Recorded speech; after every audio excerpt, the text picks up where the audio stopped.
All right, everybody, I'm going to continue on with my what you can do with a bag of flour. In here I have a cup of warm water. I just put it in my microwave for about 30 seconds. And to that I'm going to add 1.5 teaspoons of yeast. I buy my yeast in bulk. 1 pound is about $5. It's definitely by far the cheapest way you'll ever find your yeast. You know, it's usually with the baked goods. You could find it a lot right now in smaller grocery stores. Walmart still doesn't have any in our area. After this pandemic, everybody panicked and bought it all up. So I make sure that if I see one, I grab it. Like I said, it went up in price by far. I used to pay $2 and something, and now it's $5, but still, you get a lot more than those little packages. And I'm going to apologize for the beeping up front. I had my dishwasher going before I decided to do this. So to that, I'm putting a couple of teaspoons of sugar. It just gets it going. Gets my little yeast activated a lot faster that way. We're just making a simple pizza dough. You don't have, you know, I live in a tiny town. We only have Little Caesars, and it's not my favorite pizza on the planet. So I just prefer to make my own because by the time I drive 15 or 20 miles to town and back, it's cold anyway. So I'm going to let that proof. Basically, because I keep my yeast in the refrigerator, I just want the warm water and the sugar to wake it up a little bit so that it'll come alive and start to work for me. So I'm going to give that, 3 or 4 minutes, and then we'll come back. All right, as you can see, my yeast is starting to really start to bloom there. And the fun thing about making your pizza dough yourself, you can add whatever kind of flavors you want right into your dough. So the first thing I'm going to add is a little bit of flour, and I'm not going to give you exact measurements because it's going to matter on how dry your flour is, how humid it is. You're going to need somewhere between 2 and 3 cups of flour. So right now I'm just putting in about a cup of flour. Okay? To that, I like to get my flour in there because I don't want my salt. I'm going to add about a teaspoon of, I use the pink salt, a teaspoon of salt. I don't want my salt to directly touch my yeast because salt will kill your yeast. To that, we're going to add a little bit of onion powder. Like I said, that's the fun part about doing your own. You can make your own dough have some flavor to it, not just the rest of the pizza. Then I'm going to take some Italian seasoning. It's just oregano, basil, and I'm going to sprinkle that right into my dough as well. And last but not least, I want to add a little bit of garlic powder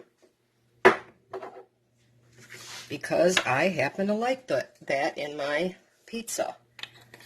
So, next step, I have my seasonings. I have my yeast and my little bit of flour and my seasonings.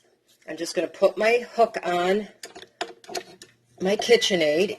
You can do this by hand. You don't have to have a KitchenAid. It does help. Helps me a lot because I have difficulty kneading with my bad hands. And I'm going to let this mix up for just a minute or two to bring in as much of that flour as possible.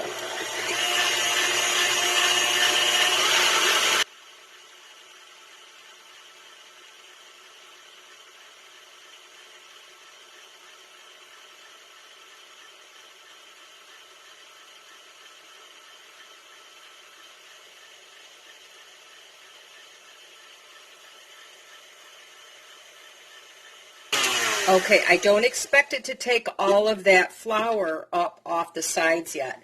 The next step, I'm going to add in a couple of tablespoons of olive oil. I just eyeball it because I'm going to put another bit on top of it later when I let it rest. And I'm adding another half cup of flour because I know it's going to take at least that much. Once again, I'm going to turn my mixer on and I'm going to let it mix.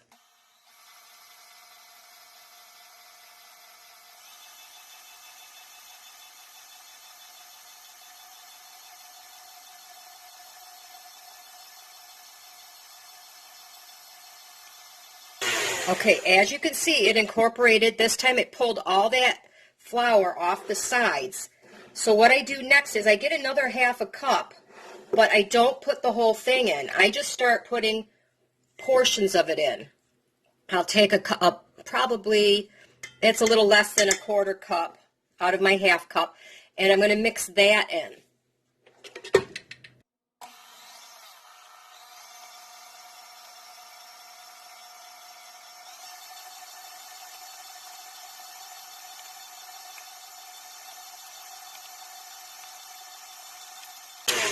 The big part is just getting a feel for it. You can see it's definitely too thin.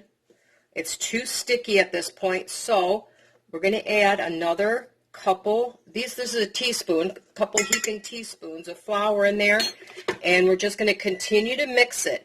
You do not want a stiff dough. You want it to just come together and still be a little bit tacky on your fingers when it finally gets enough flour incorporated.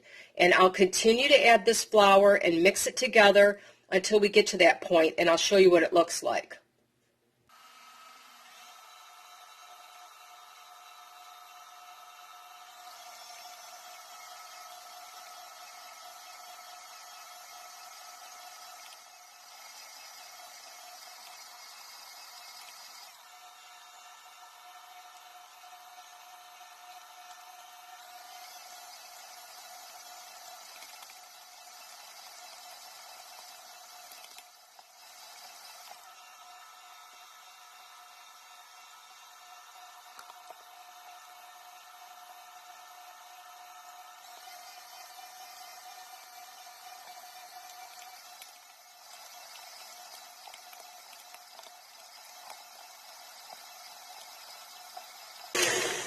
What I want you to watch is when this dough down here comes up off the bottom, then it's got enough flour to it. So it's still stuck between the beater and the bottom. I'm just going to continue to add one little teaspoon at a time, or tablespoon, heaping teaspoon, until it brings itself up off the bottom. And how sticky it is will determine if we're ready yet.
All right, we are there. See how it pulls up off the bottom? There's nothing left on the bottom, but it's still sticky. Look at it, it's sticking to my fingers a little bit.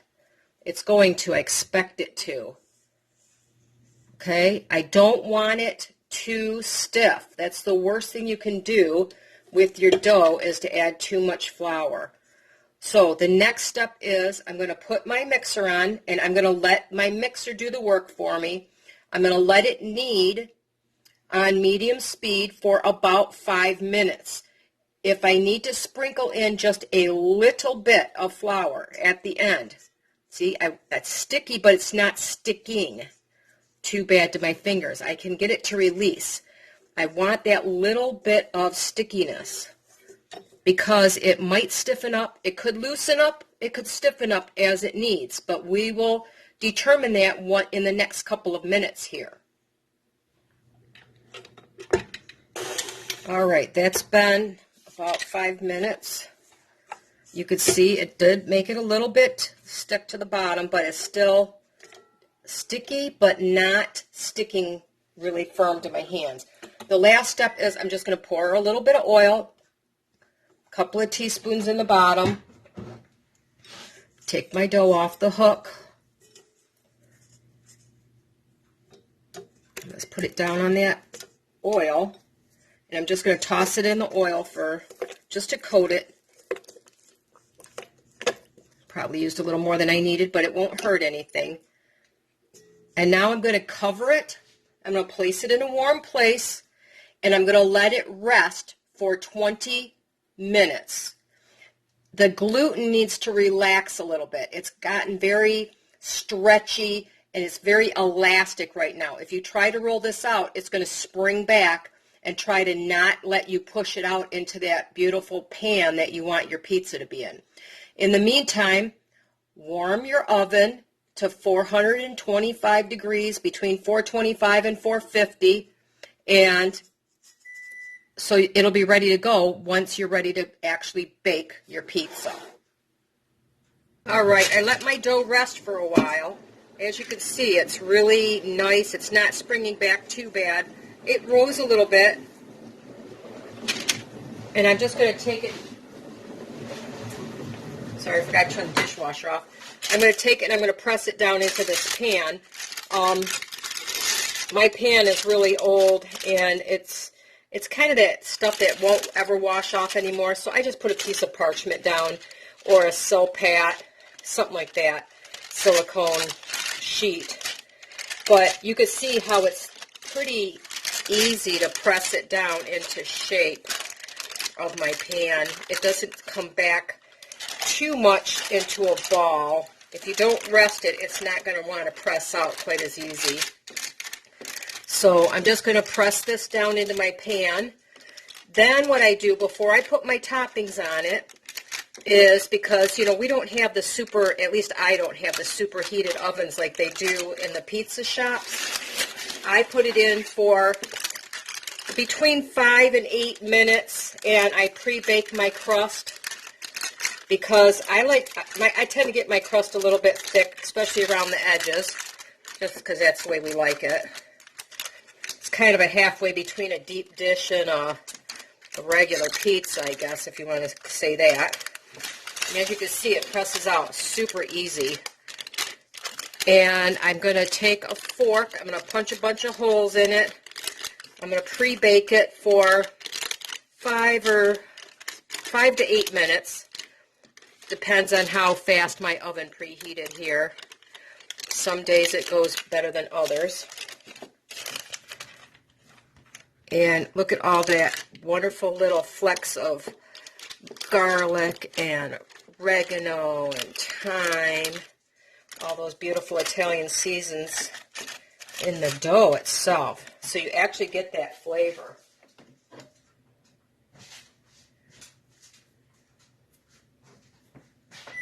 I want to make sure I have a clean fork here. I just fed my dogs, and I don't want to pick up a fork full of dog food. All right, so I just take and dock it. It's called docking it when you punch a bunch of holes. It just keeps, you're going to have some bubbles in it, and they're going to puff up like it would on bread. And, you know, if you don't like the big puffy spots, as soon as it comes out of the oven, you could poke those holes with the fork and it'll go down. So I'm going to pre-bake this I'm going to go 5 minutes to start and then take a peek at it. Just took this out of the oven. It's been in there 6 minutes. You can see it's got like a dry crust on the top. It's not cooked all the way through, but I like to get it started because it's going to be, you know, my edges are thick and it just doesn't cook. I don't want my cheese to burn. So now it's just a matter of putting all my toppings on it, and I'm going to throw it back in the oven once I put all my toppings. And while it was in there, it's a good time to go through the refrigerator, find little bits of vegetables you could chop up and throw on there, little extra pieces of maybe a bratwurst you could chop up. I grabbed some pepperonis and some ham that I had left over. I cut off of a bone that we had left over, and it's a good time to just throw it on your pizza. If you don't have that, put down some barbecue sauce, some chicken, and some cheese on top, and make yourself a barbecue chicken pizza. It's endless what you want on your pizza. So anyway, I'm going to finish this up, and If you guys have any questions, let me know. Otherwise, have a wonderful day.